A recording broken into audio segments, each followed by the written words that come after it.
going to try and identify that one while we wait for the Sunset Safari. But if anybody does know, send it through to me. I would love to know, but we'll check it out. But that's it from me, folks, for now. Bush greetings, salagatle. Till next time, ciao.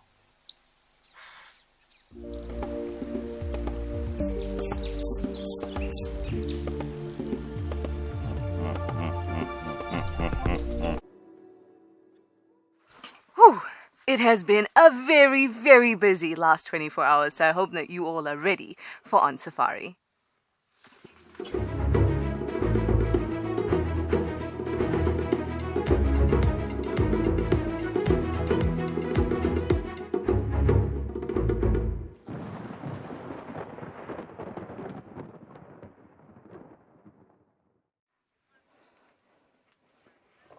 Hello, everybody! As you could see from the very beginning, I was so excited because it has been a crazy past 24 hours, as I'm sure all of you know. It's me, Trishala, by the way. I've got the lovely Panda on camera, and we have a special guest today. Yes, we do. But we're going to get into that in a moment. First, a quick recap. What have we seen over the last 24 hours? Of course, we're going to go through the clips and get reacquainted, especially if you have missed the last 24 hours. You might have even seen on social media things are going crazy, and that's because we have some little cubs on Djuma, thanks to Cedric and Mpho, that went off looking kind of in the Twin Dams area, which is in the south of Djuma. They went looking down there and they managed to find some cubs. So that has been the most brilliant news to come out of Djuma in the last while. It's amazing. I'm kind of a little jealous, which is why I had to bring a special guest to make me feel better about it. Anyway, besides that, we've also had elephants galore. We've had the three-banded plover with Chad. He went and visited it again. And we also had some interesting behavior down in Amakala. And of course, there was a leopard on Djuma this morning as well. So lots and lots has happened. And the whole point of OnSafari, besides the fact that you can catch up on what's been happening, is to get you ready for going out for the sunset safari in a little bit. We are live and interactive as usual, and I forgot to tell you about that, but please send through questions and comments. If you had seen the sighting from yesterday with the little lion cubs, tell me how it made you feel. Maybe give me a one word, whatever it is. Let's get excited, because it is really exciting. But speaking of, let's head into our first clip, which is, it's the belle of the ball. It's the lion cubs and the moment Cedric found them. Let's have a look.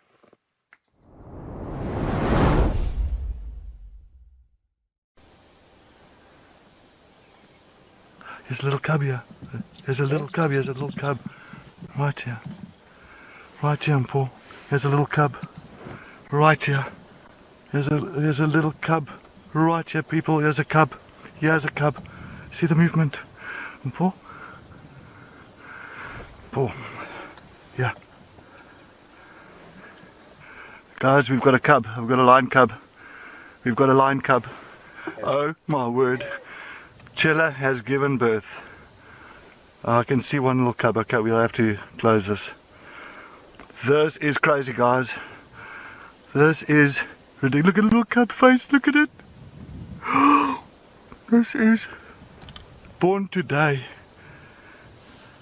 I just wanted to say, Mpho.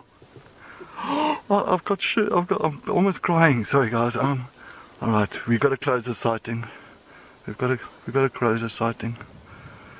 We will just spend the last little few minutes here, and we're going to close the sighting. I just see one cub at the moment, everybody, right next to me.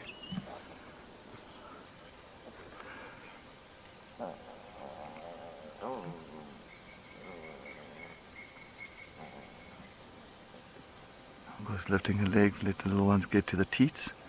So she's got 4 teats. That's why they can only really have maximum 4 cubs. They won't have more than 4.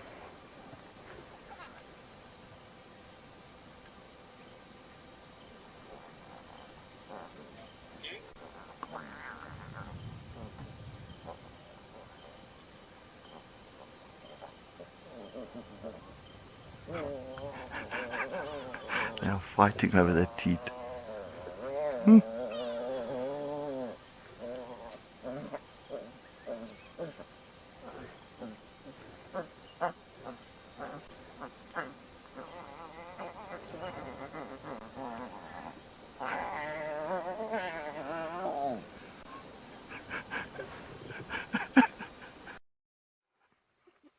Wasn't that just precious? What do you have to say? I mean, if I had to tell you my one word for that sighting,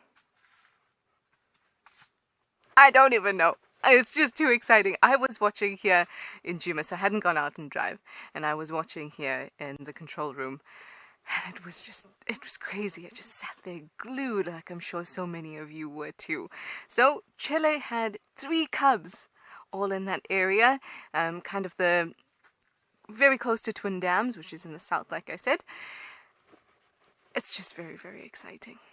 And now you're going to be even more enthralled because our special guest has arrived. And he's going to tell us about the sighting too. Let me just grab him a chair like a good host should.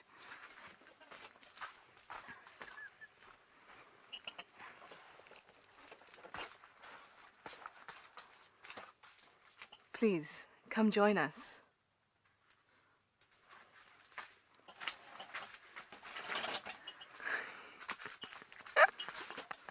So, you would have all heard about the way that Cedric felt about the sighting. He was elated. There was just so much emotion. He thought he was going to cry at one point. I mean, I think he said the word cub 8 times in the first 30 seconds of that clip. He was so excited, and you actually caught him at the moment when he just made that discovery. But here we have Muscles and Paw, who you may only know his thumb or his puppet. You may only know those things, but this is Paul. This is how he looks when he's getting ready for drive. He's got his all his Mama made equipment. it. Hi. But it's so rare that we get to get the perspective of what it's like for a cameraman to actually have that kind of moment. So, Paul, if I could just ask you, what did that feel like, firstly? Exciting. But I was shocked, eh? I really don't know what to say. Even today, I don't know what to say. I am really shocked. Some days I don't be shocked, but yesterday I was shocked. Good shocked. A good shock. Not that electrocuted shock, but good shock. Good shock. That's always an amazing thing. And is this the first lot of cubs that you've found? Have you found any other cubs? Well, besides my daughter, but yeah, this is my first. This is my first actual cubs that I found live. Yeah, it was actually exciting. Yeah. And at first, did you think there was just one? Yeah, I thought it was. Yeah, I also thought there was only one. Mm-hmm. And then all of a sudden there was 3. Then, yeah, it was exciting. Nice. So we give Paul the opportunity to talk about his feelings too, you know? Anything else you want to tell us about that sighting before you have to head off and go and drive? Anything else? Did you have to calm Cedric down? No. Cedric, you in that moment you can't calm him down. No, you can't. Anything else? There's nothing else. But I'm still shocked. I don't know. I'm actually just shocked. I'm really shocked. I don't know. Yeah. But happy shocked. But happy shocked. Happy shocked. Happy shock. Thank you, Paul, for joining Thanks us. so much. Thanks. It's lovely meeting you, Tricia. It's absolutely lovely meeting you. Thanks. Thank you, Paul. I can go. Yes, please thanks. do. Head off, do your checks, and get the good people ready for an excellent safari. Hi, Mom. Right. You know, our camera operators are so entertaining. Be nice to do a bit of a swapperoo one time. Anyway, well, that's that. It's so difficult to actually tell you much more because it was all about the feeling. All about that feeling of... Ooh. I unfortunately couldn't hear anything, but MC was trying to speak to me. But I'm sure it was a comment about how wonderful the sighting was. We're gonna try again. Oh! Old Punkster. Old Punkster, you say that Cedric had you in tears. He was so excited. He was really, really excited. And Old Punkster, if you are going to continue to watch the Sunset Safari, I think that you should send a comment to Cedric because he's looking quite punk himself this afternoon after a little self-haircut mishap. You should definitely chat to him. All right, let's head over to the next clip now, which was Chad at Buffelshoek Dam, where he had that three-banded plover. But last time we looked at the clip, or last time he visited the three-banded plover, we actually saw that she may have had a nest. I told you later on, Chad, all these C's, Chad actually saw the eggs, and this time we all got to too.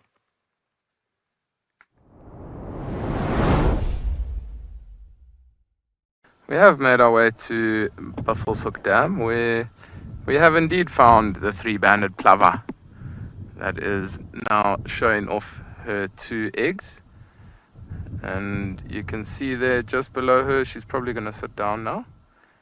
But just below her are those 2 eggs, and pretty much look exactly like a little rock.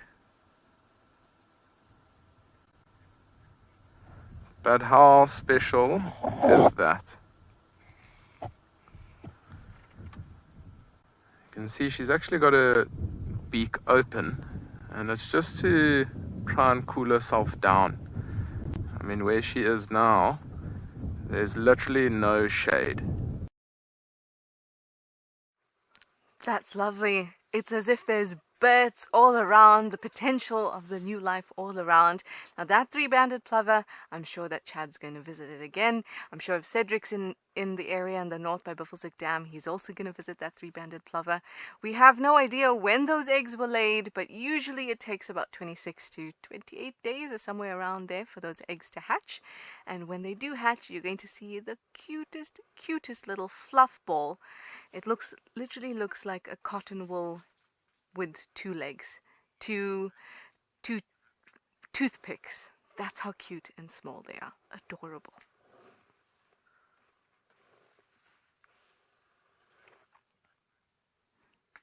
I myself would really, really like to go visit this bird at Buffelshoek Dam. As much as I really love to see young animals, like, cubs and calves. I mixed those 2 words together. Cubs, calves, little pups. I love seeing them, but there's something really, really cool about being able to follow birds. Seeing a bird nest, seeing the eggs, and then you can visit, I suppose, because I just can't speak today. I suppose because nests are semi-permanent, it allows you to visit often, which is just, it makes the whole experience a lot better, because you can follow that story. Now, I remember a time when we had white-crowned helmet shrikes, and they had a nest very close to where that conglomerate of the hyena dens were, kind of in the central areas of Djuma near Treehouse Dam. And it was a spot we were constantly driving in and out of because the dens were all around. And then one time I was just reversing, like 3-point turning to turn around, and you stop before you hit a tree because that's just common sense. And so I stopped just before the tree and I turned around and that nest was right there. And I was like, oh, this was so amazing that we could find it. And then we got to visit them often and we saw some really interesting behavior, and it was just so much fun. We've had a similar thing with lapwings before, black-spit lapwings as well. So hopefully we'll be able to see the 3-banded plover chicks and be able to follow them too. Chulu, who's the director today, I'm sorry. I can't hear you at all, unfortunately. Sorry.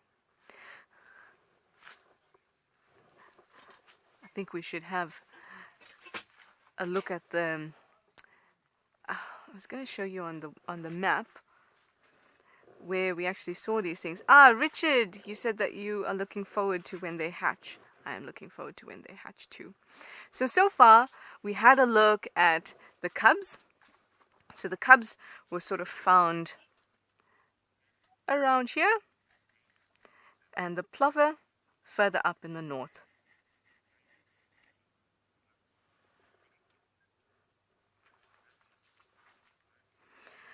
When I first looked at this map, I thought that it was going to be a lot more detailed than this. Now I've had a closer look and I see all I can do is really show you north and south. But as I said earlier, cubs were down there and the plover that Chad had was further up. Anyway, speaking of our naturalists here on Juma, let me send you to, I hope, both Chad and Cedric to give you an update. If not both of them, at least one of them.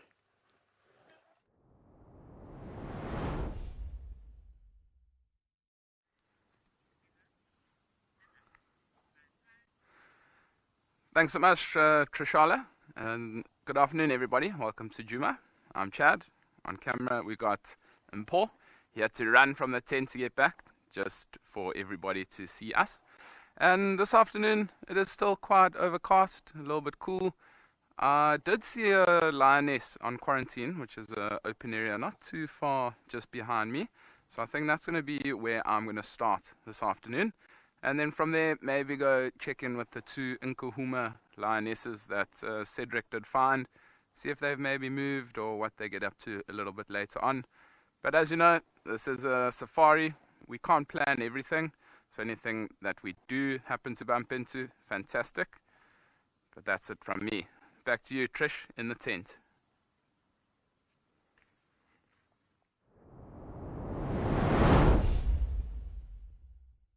That all of you got a better understanding of what Chad has been up to. Unfortunately, I can't imitate Chad and give you an update because he was there in person. I can do Cedric though. Never mind. Let's move on to the next clip. We have a lot to get through. We've got 5 different clips because I said it's been very busy. So how about we have a look at our 3rd clip, which was from this morning. So the last 2 clips that we looked at was from this afternoon, and now we're going to have a look at one from this morning and in Amakhala. Let us look.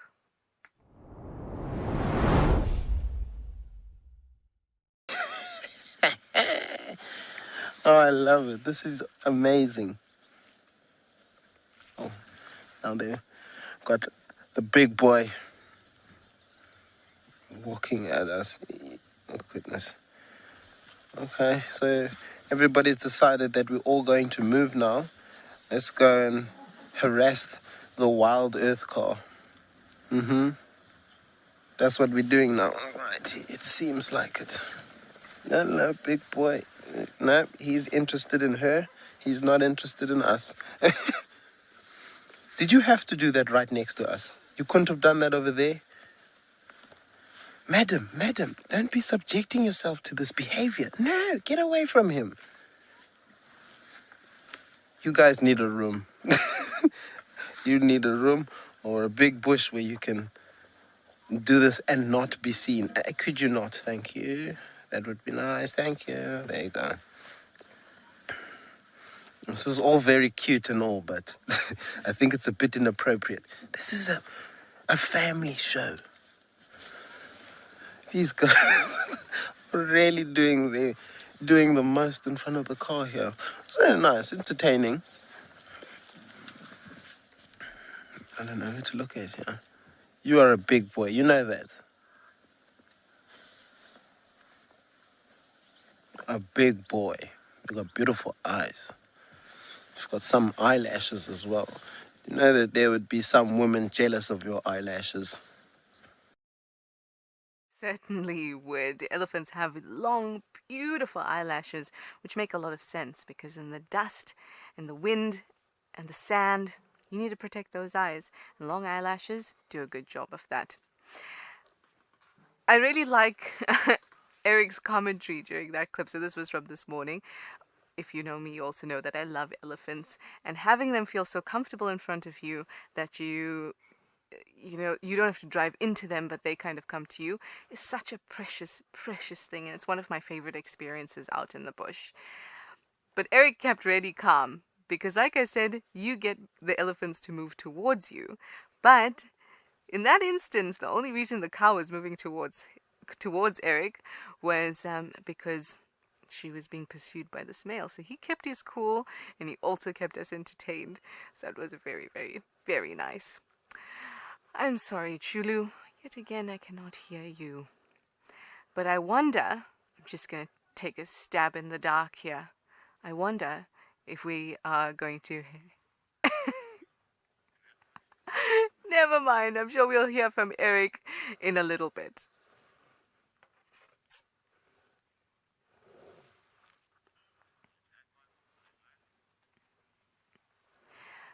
There's so many moving parts to how we manage to look at you in front of the screen.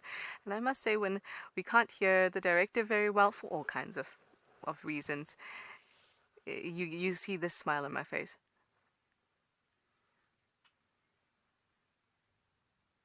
That's I'm happy to be here, but I can't hear anything. There's actually we still have 2 more clips to get through, and we have about 9 minutes, which I think is fine. But I always feel that Juma is home, and so when things happen on Juma, like new leopards come in, and and new hyenas come in, new lions, and there's changes in all those dynamics, it feels really, really close to home, and somehow I love Juma best, although I'm not saying anything bad about other locations, but I love Juma best because it feels like my guiding home. But I must say that Amakala has been killing it recently. Really. We've had the elephants, the sighting yesterday with the lions and the rhino. It was crazy. And Amakala is an interesting place because, and I think I explained this a little bit yesterday as well, while on Juma, it's small, it's easy to get around, and also you can off-road. And I suppose when you know a place very well, then you feel a sense of custodianship over a place, you know. At Amakala, we don't off-road. It's very expansive, it's beautiful, so it's a whole different type of guiding. And it's also a different type of habitat. It's dominated by Albany thicket, which is kind of imagine short, firm bushes, so not many trees, which also means that the diversity is going to be different, the biodiversity in the area. So you see different types of animals, but for me, and the climate is different. And I love it when we see the animals we would see here, like you see lions there, you see lions here. But on this property, I have never seen lions attempt to manhandle a rhino, ever. But maybe I'm just not looking in the right places. But somewhere like Amakala, it happens. Open environment, different pride. It's interesting.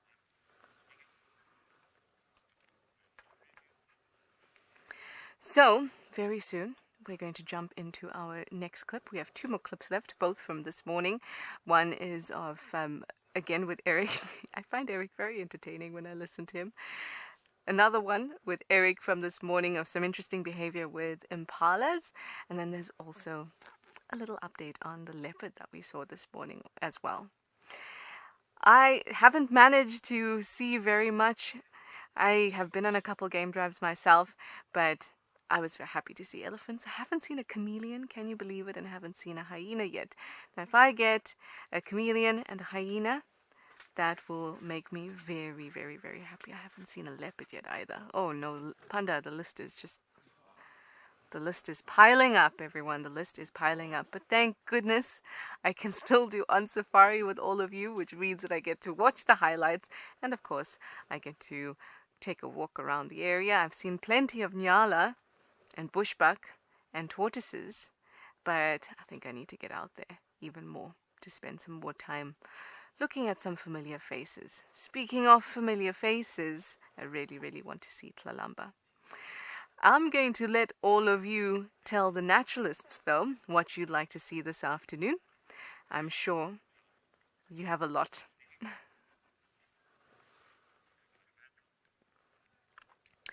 Well, we still have 2 clips to get through, so let's get on it.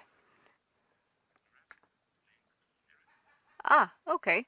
Before we get to the last 2 clips, how about I finally send you over to Eric and Morgan in Amakala to tell you what they'll be up to this afternoon.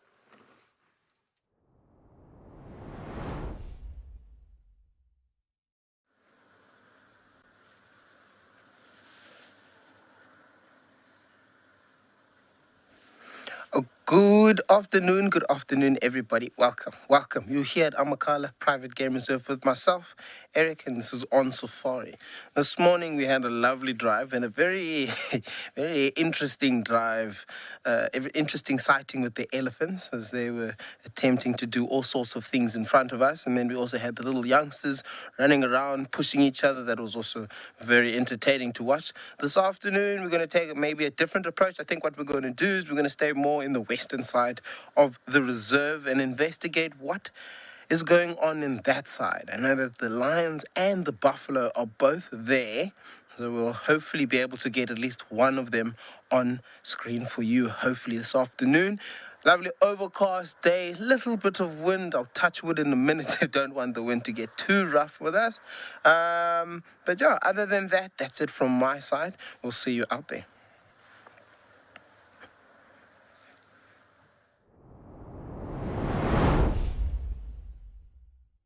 Eric gets to see some more elephants too. I would also like to see some more elephants. Anyway, let's look at what Eric saw this morning. We saw him with the elephants earlier, but now he had something else that was quite cool. So let's have a look. Very interesting behavior.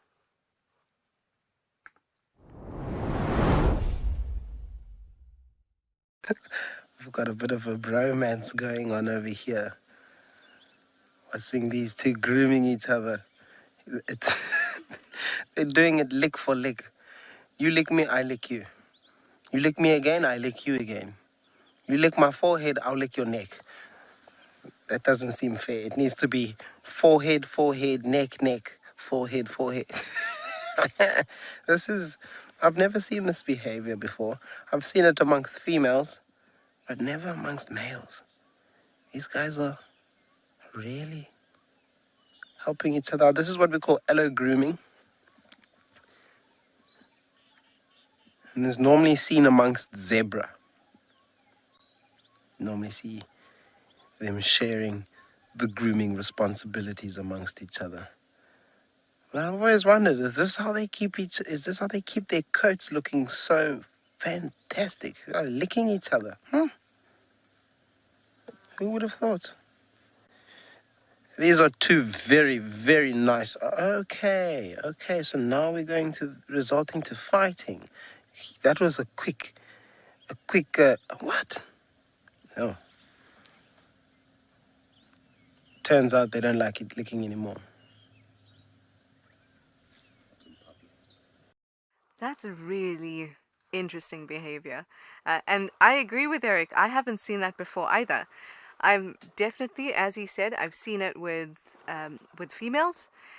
The impala ewes, you see it often. And he's exactly right as well, that is how they keep themselves nice and clean. But seeing that with males, it's not something you see often. Seeing the other part, though, where they want to butt heads, you see that very often. Anyway, we've got 2 minutes left, and this show is all about keeping you up to date, catching you up, and highlights. So let's get to our next clip.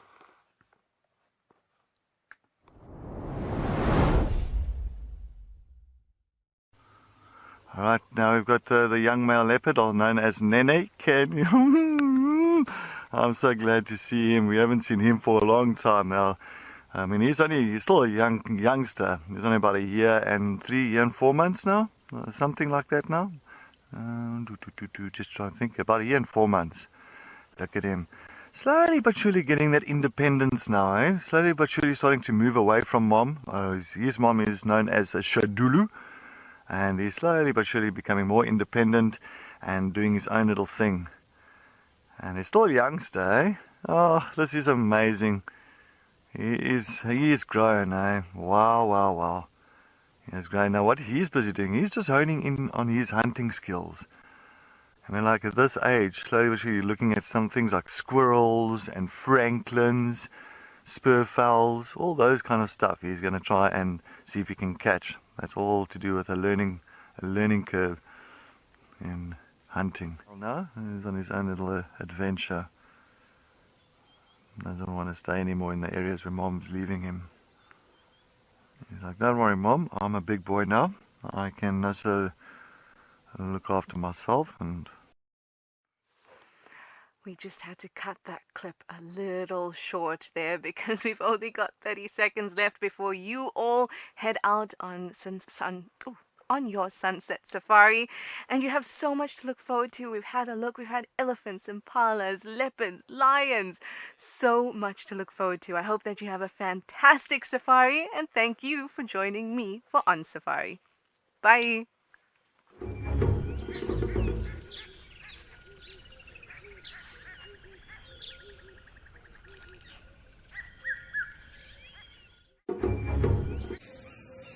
This program features live coverage of an African safari and may include animal kills and carcasses. Viewer discretion is advised.